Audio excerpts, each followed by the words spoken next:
7 राज्यों की 13 सीटों पर वोटिंग पूरी हो गई है। चुनाव नतीजे 13 जुलाई को आएंगे। वोटिंग पूरी होने के बाद इंडिया गठबंधन की तरफ से सभी 13 सीटों पर जीत का दावा किया गया है, तो बीजेपी पर बड़े आरोप भी लगे हैं। तो कहां-कहां हुई वोटिंग, देखिए ये रिपोर्ट। पश्चिम बंगाल की 4, हिमाचल प्रदेश की 3 विधानसभा सीटों सहित 7 राज्यों की 13 विधानसभा सीटों पर बुधवार को वोटिंग हुई। वोटिंग के दौरान उत्तराखंड में जबरदस्त टकराव की खबरें दिन भर आती रहीं। दरअसल उत्तराखंड की मैंगलोर सीट, जिस पर मुस्लिम और दलित आबादी निर्णायक मानी जाती है, और बीजेपी इस सीट को कभी नहीं जीत सकी है। कांग्रेस का आरोप है कि चुनाव में मुस्लिमों को वोट डालने से रोकने के लिए बीजेपी ने कई जगह हिंसा का सहारा लिया, और ये सब प्रशासन के सहयोग से किया गया है, क्योंकि बीजेपी को अपनी हार तय दिखाई दे रही है।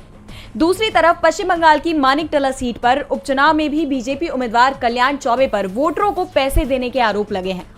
इन सब के बीच कुछ स्थानों पर ईवीएम की खराबी की भी खबरें आई हैं।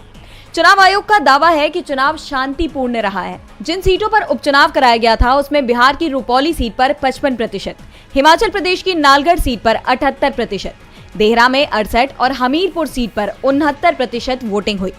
मध्य प्रदेश की अमरवाड़ा सीट पर 76% से ज्यादा वोटिंग हुई है। सबसे ज्यादा वोटिंग तमिलनाडु की विक्रावांडी सीट पर 81% रही है।